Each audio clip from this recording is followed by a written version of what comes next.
3 handwritten wills found, including one under sofa cushions. It's like something out of a movie, but this is real life. We're talking about what the late Aretha Franklin left behind. Atlanta family law attorney Randy Kessler is here with what this discovery means. This is pretty interesting, Randy. Glad to have you here. Thanks. Glad to be here. Nobody likes going to lawyers, right? And it's shocking that she didn't go to a lawyer to get a will, but you know she was surrounded by lawyers and financial advisors. That's what's shocking. Yeah, you just think that these famous people have it together, right? When it comes to their wills, their finances, you just imagine they've taken care of it. But it seems like we hear about these celebrities kind of like Prince, who didn't have these wills. Well, you know, they control their day-to-day stuff. They know when they have to be, where, how they have to eat, how they have to control their diet. But, you know, this is something that's not going to happen. And especially stars. You know, death, nobody thinks it's going to happen. And I love when a will's lawyer says, you know, if you die. I mean, you're going to die. Is it an option? What do you mean right. if? But, you know. Right, yeah, it's going to happen. Okay, so Aretha Franklin apparently didn't use a lawyer or witness, nothing official here. Is that okay? I mean, she's lucky, or her family's lucky, that it was in Michigan. In Georgia, it would not be okay. In Georgia, you have to have it attested by 2 witnesses, notarized. In Michigan, apparently, if you handwrite a will, and they can prove that you actually wrote it and it was meant to be a will. It can't just be something on a napkin saying maybe one day. Yeah. But apparently this looks like it's going to qualify. It's not determined yet, but it looks like it's going to be counted as a will. Well, and if 3 were found here, I mean, how do you know which one is the final? The most recent, you know, and you're allowed to do what we call a novation, an update to your will. So the most recent is the most relevant.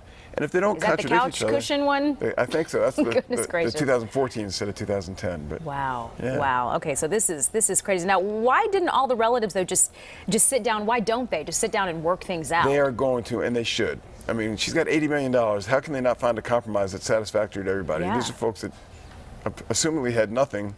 Now they're going to have $10 million each, $20 million each. They've got to work it out. Mediation is the way to go.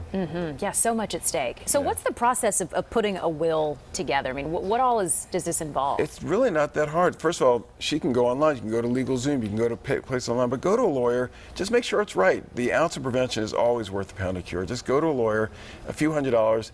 It doesn't matter how much you have. You want to make sure that it goes to the right place. And guess what? You cut people like me out of a fee. Instead of me fighting about what kind of will it is, if it's in black and white and it's a good will, that's it. It's done. I'm surprised you're giving us that tip. Hey, you know, what goes around comes around, supposed right? to include that. That is true. That is true. So what is the takeaway here for all of us normal folks who don't have $80 million in our estate? I mean, what should we take away from this? Get some advice. Go have a consultation with a lawyer, or do some Google research. Find out what it takes. Make it easier. You don't want to be dead and have everyone talking bad about you because you didn't do things the right way. It's so easy to do. Ounce of prevention is always worth a pound of cure. Yeah, that is so true. And I want to go back to their case. It seems like this really is for them going to end in the best way it possibly could, because we hear about cases like this getting so dirty so fast. Well, the good news is there aren't other, you know, you hear in other cases there was an illegitimate child or someone who says they were a relative and they were disowned. I mean, we know who the kids are. She was pretty clear she doesn't want the father of one of them to have anything to do with anything.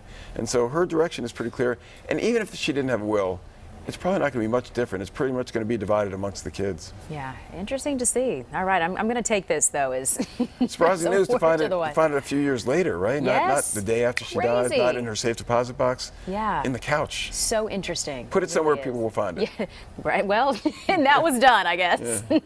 Randy, thank you so much. We sure appreciate it.